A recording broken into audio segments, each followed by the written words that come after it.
नमस्कार दोस्तों, मैं हूं आपका दोस्त पवन प्रताप, आपके अपने technical channel total power solution पर।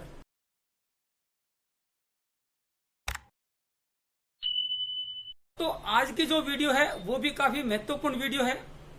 आप लोगों ने जितने भी इंडक्टिव लोड हैं या इंडक्टिव कंपोनेंट हैं, जैसे रिले है, कॉन्टेक्टर है, या फिर आपका कोई डीसी मोटर है या कोई मोटर है, उसके अक्रॉस में आपने एक डायोड को देखा होगा उस सर्किट में, जो कि उस रिले के या कॉन्टेक्टर के एंटी पैरेलल में लगा होता है। वो डायोड जिसको हम अलग अलग नाम से जानते हैं, हमने आर्टिकल में अलग अलग नाम से उनको स्टडी भी किया होगा। उसको समझते हैं कि उस डायोड का क्या फंक्शन है, क्या उसकी वर्किंग है, कैसे वो काम करता है और कैसे वो हमारे जो पावर डिवाइसेज हैं उनको सेव करता है, कैसे वो पावर डिवाइसेस को बर्न होने से, शॉर्ट होने से, खराब होने से वो आपका जो डायोड है, एंटी पैरेलल डायोड है, वो कैसे उनको प्रोटेक्ट करता है हाई वोल्टेज की स्पाइक से। उसको मैं थ्योरेटिकली यहाँ पे समझाने की कोशिश करूंगा, बिल्कुल अच्छे तरीके से और सिंपल तरीके से, जिससे आपको बड़ी आसानी से वो समझ में आ जाए। दोस्तों, बहुत ही सिंपल से सर्किट को यूज करके हम इसको समझने की कोशिश करते हैं। मान लीजिए मुझे 12 वोल्ट पे किसी रिले या कॉन्टेक्टर को ऑपरेट करना है, ऑन ऑफ करना है, तो उसके लिए सर्किट क्या रहेगा। सबसे पहले मुझे जरूरत होगी एक 12 वोल्ट की सप्लाई की। वो बैटरी भी हो सकती है या कोर ऑफ की सप्लाई भी हो सकती है। ये आपका 12 वोल्ट की बैटरी है, 12 वोल्ट डीसी।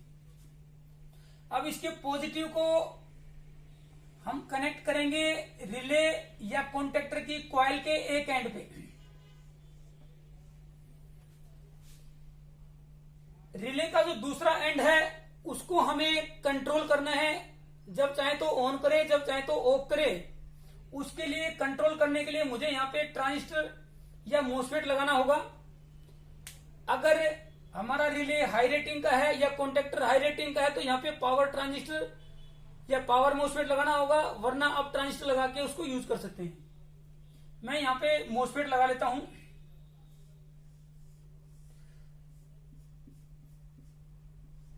ये मोसफेट का गेट है जिससे हमें कंट्रोल करना है इसकी स्विचिंग को, इसको ऑन या ऑफ करने को। ये ड्रेन है और ये आपका सोर्स है। सोर्स को बैटरी के नेगेटिव से हम कनेक्ट कर देंगे। ड्रेन जो है वो आपका कॉइल के दूसरे एंड पे कनेक्ट हो जाएगा। गेट पे पल्स आपकी माइक्रो कंट्रोलर से, आईसी से आपको आएगी। रिले को भी पूरा कर लेता हूं मैं यहाँ पे, ताकि हमारे को वर्किंग कंप्लीट समझ में आ जाए।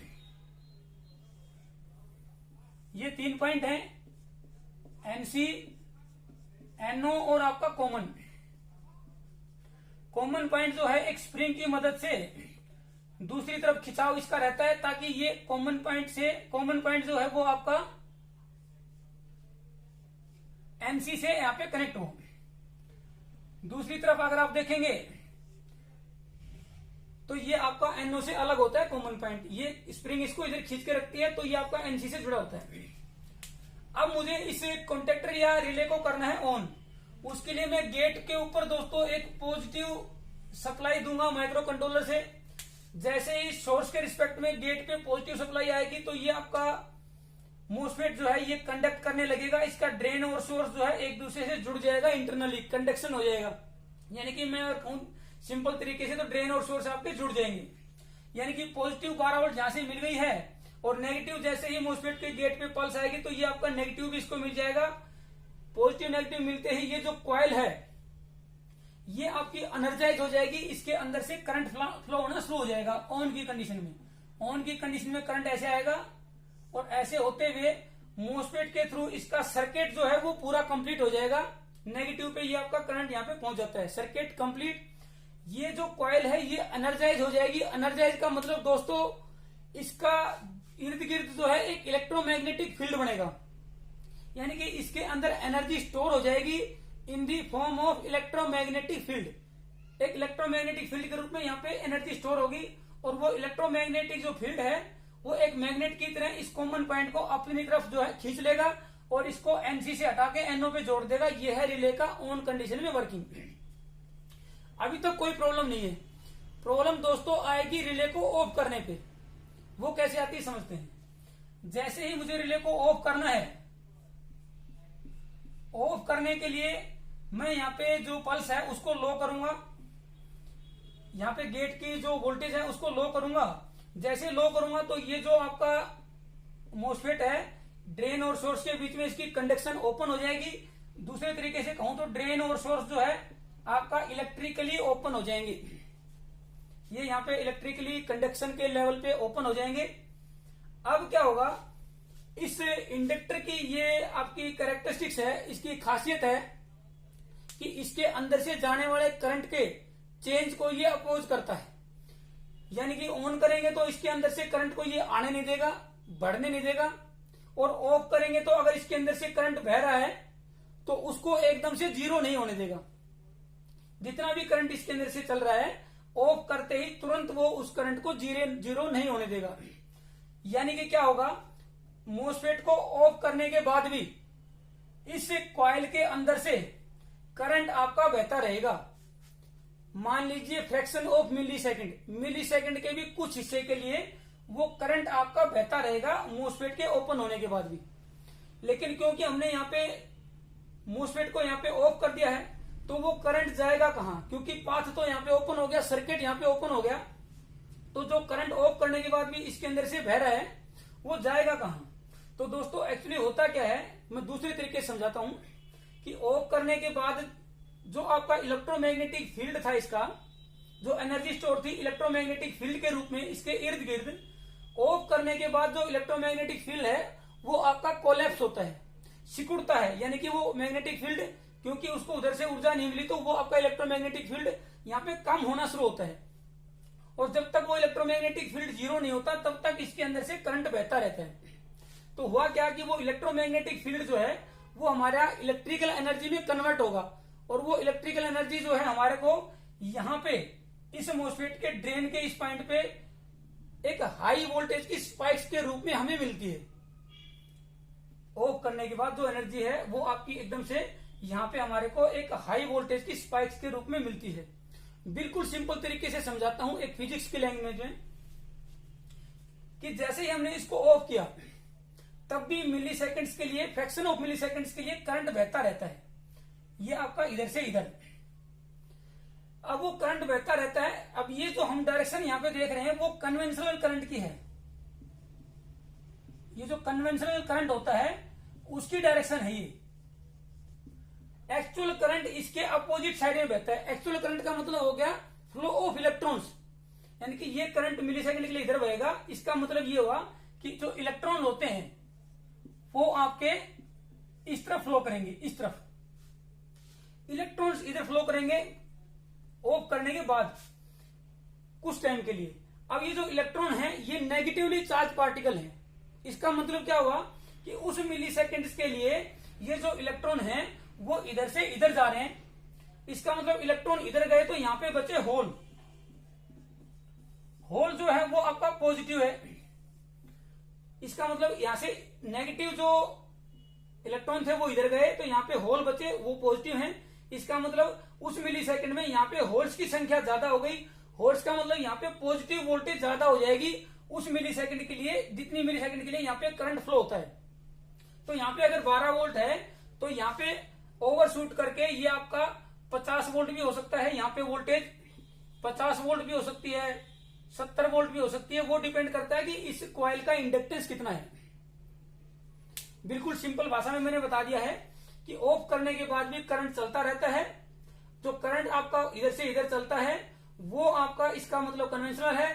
एक्चुअल करंट यानी कि इलेक्ट्रॉन इधर से इधर चले जाएंगे। इलेक्ट्रॉन इधर से इधर गए का मतलब ये नेगेटिव हो जाएगा, ये पॉजिटिव हो जाएगा। इसके रिस्पेक्ट में ये पॉजिटिव हो जाएगा। और पॉजिटिव डिपेंड करेगा कि कितने इलेक्ट्रॉन इधर जाएंगे, वो डिपेंड करेगा कि कितना मैग्नेटिक फील्ड पड़ा। आपका जो मैग्नेटिक फील्ड बना था वो डिपेंड करेगा कि इंडक्टेंस जो है कितनी थी, कॉइल कितनी ज्यादा लंबी थी। तो अगर बहुत ज्यादा कॉइल, अगर नंबर ऑफ टर्न्स ज्यादा है तो यहाँ पे पॉजिटिव जो वोल्टेज है वो बहुत ज्यादा बिल्डअप हो जाएगी, 6 से 7 टाइम्स भी हो जाती है। अगर ये 12 है तो 70-72 वोल्ट भी यहाँ पे बढ़ जाती है। तो अब मैं यहाँ पे इनको एक बार यहाँ से रब कर लेता हूं ताकि हमें को यहाँ पे आसानी से समझ के। मान लेता हूं मेरे को यहाँ पे 72 वोल्ट बढ़ गई।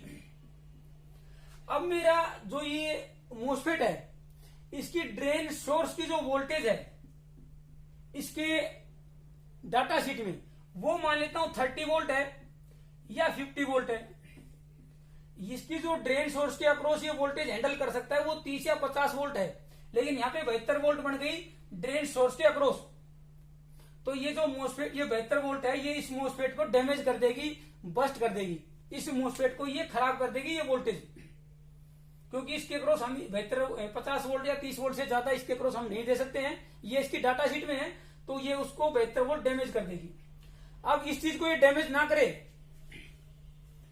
उसके लिए हम क्या करते हैं, इसको मैं यहां पे रब कर लेता हूं।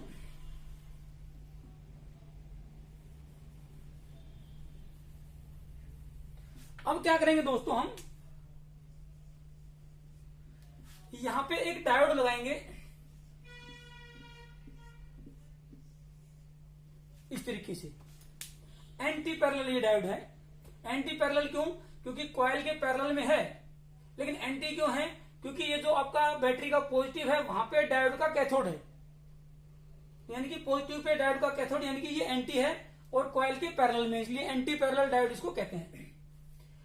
अब क्या होगा कि ये जैसे ही 72 वोल्ट यहां बनेगी, ये पूरी 72 वोल्ट बनने से पहले ही जैसे ही ये एनर्जी, इसके अंदर जो इलेक्ट्रोमैग्नेटिक फील्ड था वो कोलैप्स होगा और इलेक्ट्रॉन इधर से इधर जाएंगे, तो यहाँ पे पॉजिटिव वोल्टेज बनेगी। तो वो आपका ये डायोड उस केस में फॉरवर्ड बायस हो जाएगा, इससे ज्यादा जैसे ही वोल्टेज बनेगी वो फॉरवर्ड बायस में हो जाएगा और वो यहाँ पे करंट जो है यहां से वो एनर्जी है डिस्चार्ज हो जाएगी, ये कंडक्शन पाथ उसको मिल जाएगा।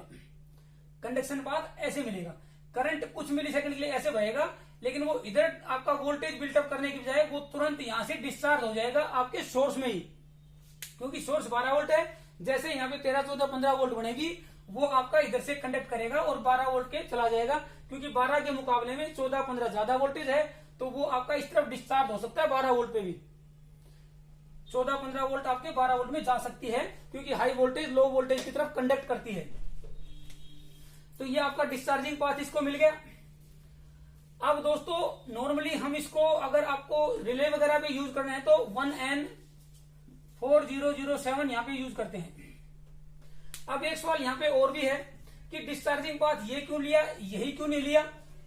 वो यहां से भी तो डिस्चार्ज हो सकता था इस इंडक्टर के, इस कॉइल के थ्रू, लेकिन दोस्तों ये इसलिए डिस्चार्ज नहीं हुआ क्योंकि इंडक्टर का जो ये करंट की फ्लो की डायरेक्शन थी वो तो इस तरफ, यहां से यहां की इस तरफ है, तो ऐसे ही हो सकता है कि करंट की डायरेक्शन इधर से आए और इधर से ही वापिस। जब तक ये डिस्चार्ज नहीं होगा और डिस्चार्ज होकर जीरो नहीं होगा, जीरो होने के बाद तो ये भी बात हो सकता है यहाँ वोल्टेज ज्यादा हो तो, लेकिन उससे पहले ये 72 वोल्ट कर देता है, यानी कि जैसे ही वोल्टेज यहाँ पे 14, 15 बनेगी तो यही पाथ लेगा, क्योंकि आपका यहाँ पे करंट की डायरेक्शन उस टाइम तक ये रहती है जब तक वो उसका इलेक्ट्रोमैग्नेटिक फील्ड कोलैप्स होकर जीरो ना हो जाए या करंट ये जीरो ना हो जाए। इसीलिए जैसे ही 13, 14 या 15 वोल्ट बनेगी वो ये आपका डिस्चार्जिंग पाथ ये ले लेगा। अब इसको अलग अलग नाम से भी हम जानते हैं। उससे क्या होगा कि ये एक तो इसको आपका जो पावर मोस्फेट है इसको प्रोटेक्ट करता है, इसको अलग अलग नाम से जानते हैं, वो भी मैं यहाँ पे राइट डाउन कर देता हूं। आपको अगर इसके ऊपर आर्टिकल पढ़ेंगे तो आप इसको अलग अलग नाम से पढ़ सकते हैं, आप इसको स्टडी करें तो। इसको हम इस डायोड को बोलते हैं anti parallel diode, anti parallel diode. दूसरा हम इसको बोलते हैं reverse bias diode, reverse bias और डायोड, ये इसका दूसरा नाम हो गया क्योंकि ये भी रिवर्स में है। और भी नामों से इनको जानते हैं हम इसको फ्लाई बैक, क्योंकि ये एनर्जी को फ्लाई बैक करता है तो फ्लाई बैक डायोड। चौथा इसका नाम है free wheeling diode, free wheeling diode. एक और इसका नाम है कैच डायोड, एक और इसका नाम है प्रोटेक्शन डायोड। यानी कि अगर आप इन सबको सर्च करेंगे तो इनका जो बेसिक है वो यही है। इसी को एंटी पैरेलल भी बोलते हैं, इसी को रिवर्स बायस डायोड भी बोलते हैं, इसी को फ्लाई बैक भी, इसी को फ्री व्हीलिंग भी, कैच भी और प्रोटेक्शन डायोड भी। तो इनको अलग अलग इस तरीके से सर्च करेंगे तो आपको यही मिलेगा। इसकी वर्किंग सभी की यही है। इसके ऊपर इन फ्यूचर अगर मुझे मौका मिलेगा तो डीएसओ पे भी हम कोशिश करेंगे कि इसके ऊपर प्रैक्टिकल करें कि यहाँ पे जो स्पाइक्स मिलती हैं वो एक्चुअल में स्पाइक्स विदाउट डायोड कितनी होती हैं, और डायोड लगाने के बाद वो जो आपकी स्पाइक्स है वो सुप्रेस हुई क्या, वो यहाँ पे डिस्चार्ज होती है क्या एनर्जी, इसके ऊपर प्रैक्टिकल भी करेंगे। अगर दोस्तों आपको हमारी वीडियोस पसंद आती हैं उनको लाइक और शेयर जरूर करें अपने फ्रेंड सर्कल में। नए हैं तो चैनल को सब्सक्राइब कर लें, बेल आइकन दबा दें ताकि आप लोगों को नए वीडियोस की नोटिफिकेशन मिलती रहे लगातार। थैंक यू दोस्तों।